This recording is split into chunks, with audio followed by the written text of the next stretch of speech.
Our son, he left home some time ago. We'd assumed he went off to university to start his degree in English literature.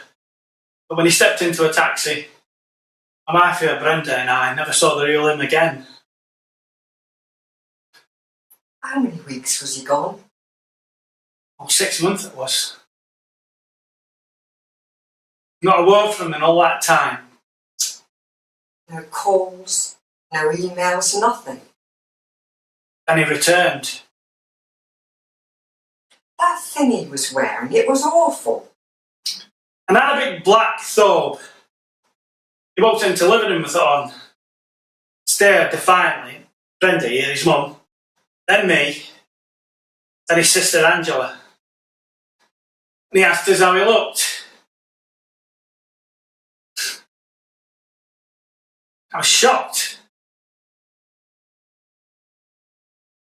I didn't know how to respond.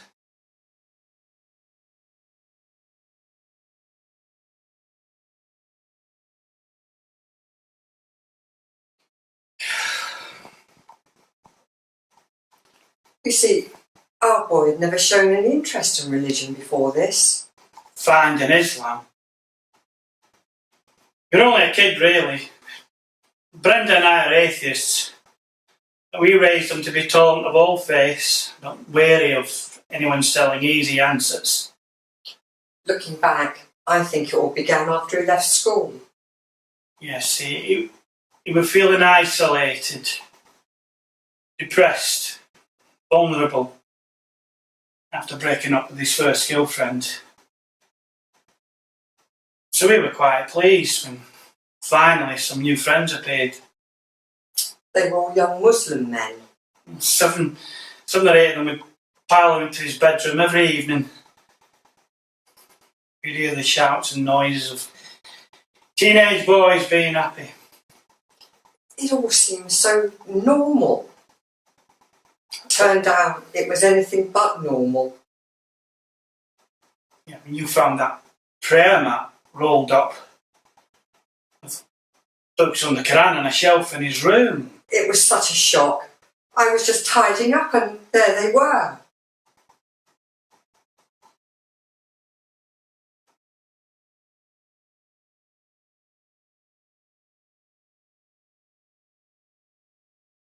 We discussed his conversion between ourselves. Naively, we just saw it as a cosmetic change. We'd assumed it was just our boy's version of going goth or vegan for a few months. We both honestly felt that this conversion thing would be an harmless, passing phase. But we were wrong. Very wrong. It was so awful. He'd yell at us things like, why whenever a takeaway dinner arrived, didn't I or his sister cook for their menfolk every night? Why didn't his mother look after him and me like a good Muslim woman would? Called us infidels. Said we were lazy and irresponsible. And one night, he roared at us both. Divine intervention would befall us. And always he had that knowing, hideous, smug smile on his face. So angry. So very, very sad.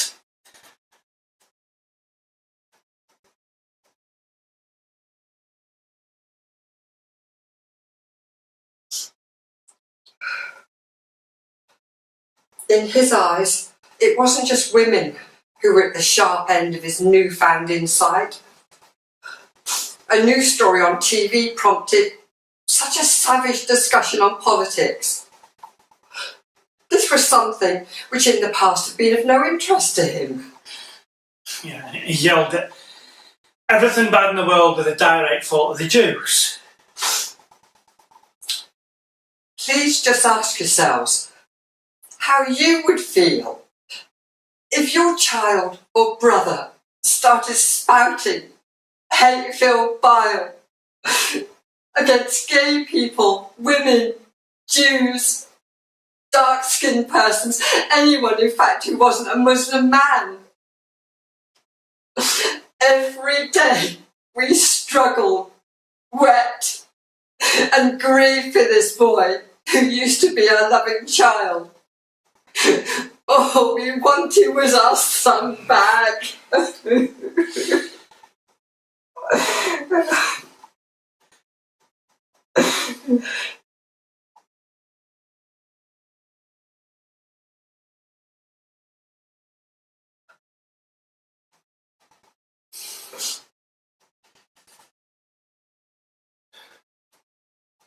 You can, if you choose to, ignore the problem of Muslim radicalisation of our youth in the mosques and on the streets.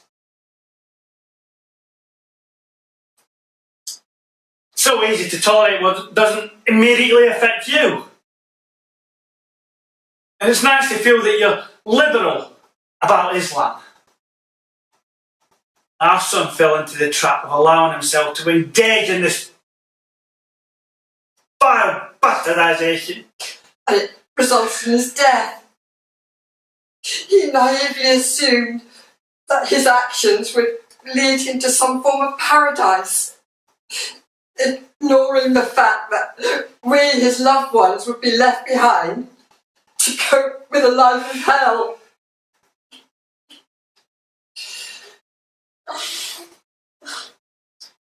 To quote the French writer Stendhal,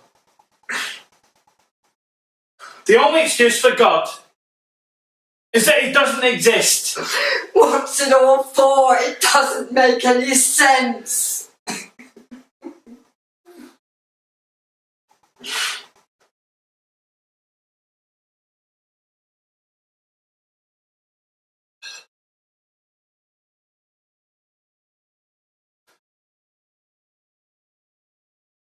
What we have learned is this: even though you might tolerate Islam, Islam might not tolerate you. And he lives in your house, eats your food, sleeps under your roof, enjoys all the comforts that you provide, all the while despising you. You need to make a choice. But we didn't have time to.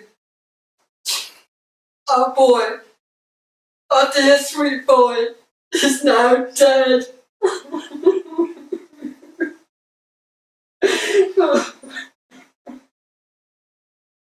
Want to say this towards anyone tempted towards these demented ideologies?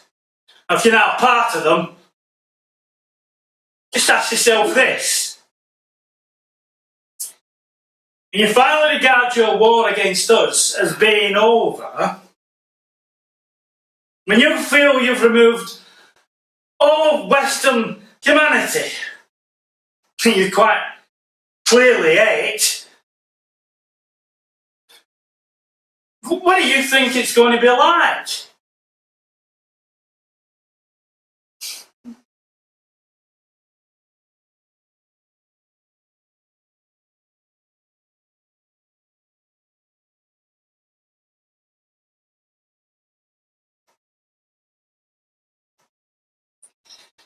You have no idea, have you? Have you actually thought about this? Have you given it any real consideration? Because you may feel you're getting close to getting what you want. So describe it.